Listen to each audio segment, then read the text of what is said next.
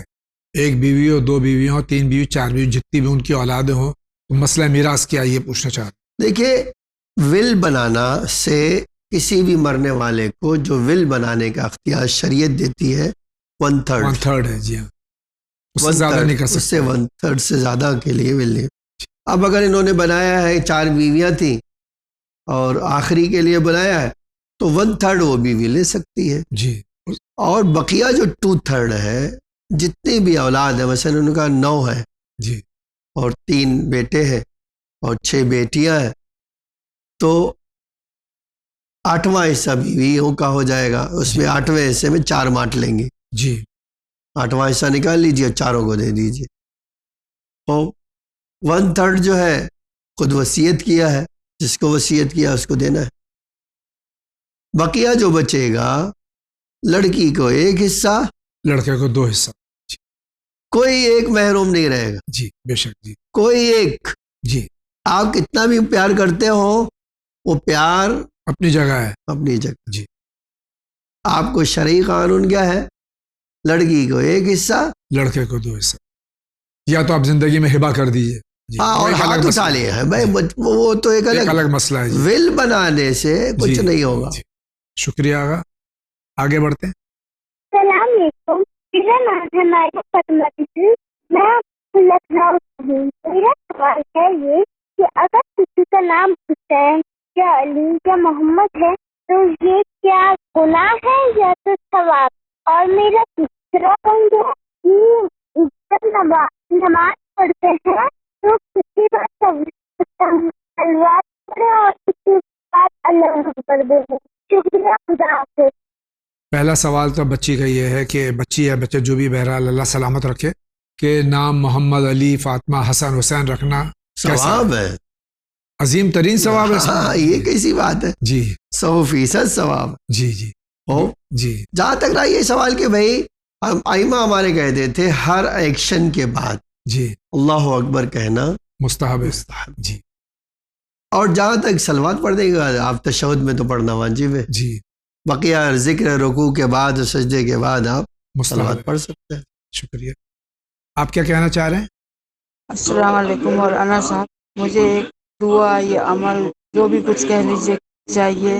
میرا بیٹا ہے 27 سال کا, وہ نماز پڑھتا تو ہے, روزے بھی رکھتا ہے, لیکن پابندی سے نہیں رکھتا ہے, اور نماز بھی پابندی سے نہیں پڑھتا. اگر ہم زیادہ کہتے ہیں تو وہ کہتا ہے آپ پیچھے پڑ جاتی ہیں, ہم پڑھ لیں گے.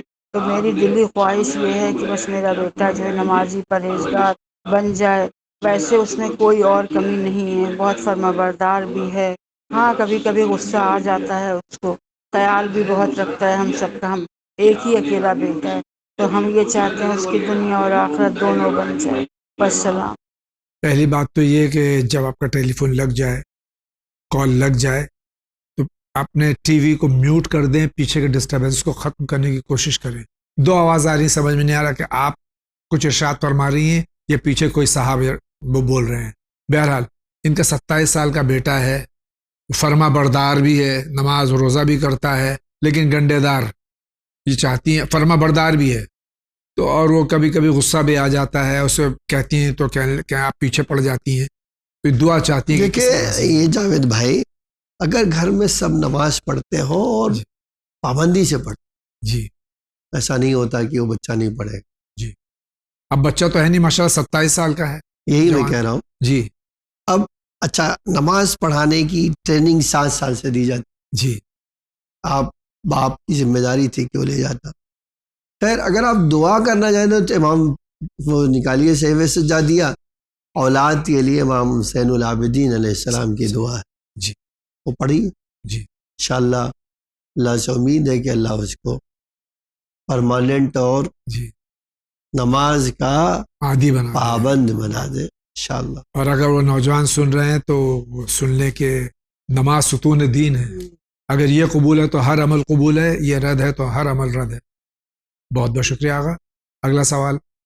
السلام علیکم مولانا صاحب، میں شکو آباد ضلع فیروز آباد سے ندیم حسین بول رہا ہوں. میرا سوال یہ ہے کہ امام زمانہ کی سلامتی کے جو پیسے اکٹھے ہوتے ہیں، وہ اکٹھے پیسے اگر اس بیچ میں کوئی غریب مفلس آ جاتا ہے، کیا ہم اس کو دے سکتے ہیں؟ میرے سوال کا جواب دیجیے. خدا حافظ. صدقہ امام زمان علیہ الصلوۃ والسلام جو ہم نکالتے ہیں گھروں میں، کسی غریب مفلس کو دے سکتے ہیں؟ بالکل دے سکتے ہیں. شکریہ آغا. ان کا کیا سوال ہے؟ السلام علیکم. میرا سوال ہے کہ اگر عدت میں عورت ہے تو کن کن لوگوں سے عدت کرنا واجب ہے؟ اب یہ سوال جی عدت معنی نہیں سمجھتی ہیں. جی ٹھیک ہے. عدت کا مطلب ہوتا ہے کہ آپ زینت سے دور رہیں گی. جی زینت کس کے لیے کرتی ہیں آپ؟ شوہر کے لیے جو ہے نہیں، اب جو آپ کے لیے شوہر آئی نہیں. جی تو اچھا، اب آپ یہ پوچھیں محرم تو محرم پہلے ہی سے ہوتے ہیں، جی ان میں تو کوئی چینج آتا ہی نہیں ہے. جی چینج جو آتا ہے وہ صرف کیا ہے، جن سے طلاق ہو گئی ہے یا مر گئے ہیں. اگر شوہر مر گیا ہے تو اس کا غم منانا ہے، جس کو عدہ کہتے ہیں. جی اور اگر طلاق ہو گئی ہے تو 3 مہینے شوہر کے گھر میں ہی رہنا ہے. عورت عدے کے درمیان طلاق کا عدہ ہے تو شوہر کے لیے سج بھی سکتی. جی شکریہ آغا. اگلا سوال. میرا سوال یہ ہے کہ میں کانپور یو پی سے بول رہا ہوں. وہ لوگ وضو کرتے ہیں تو اس کے بعد وہ رومال سے یا توڑی سے پوچھتے ہیں، کیا یہ جائز ہے؟ میرا سوال کا جواب جلدی دیجیے گا. خدا حافظ. ان کے سوال کے 2 پہلو ہیں آغا.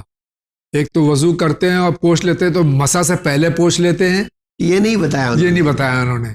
جی دیکھیے، جنرلی اگر وضو مکمل ہو چکا ہے اور رومال سے پوچھ رہے ہیں جی تو مروا مکروہ ہے. جی ہاں، وہ نہیں پوچھنا چاہیے. جی لیکن اس سے وضو پہ کوئی فرق نہیں پڑے گا. جی ہاں، اب اگر وہ وضو کر رہے اور مسا کرنے کے لیے رومال نکالا اور سر خشک کر رہے جی تو پانی خشک ہو جائے گا، تو مسا کیسے کرے؟ جی تو یہ دھیان رکھنا پڑے گا کہ بھائی وہ اس طرح اگر پوچھ پاچھ رہے ہیں، خشک کر رہے ہیں، تو ہاتھ کی نمی جو ہے ختم ہو جائے نہ ہو جی، تو وضو صحیح ہوگا، ورنہ وضو باطل ہے.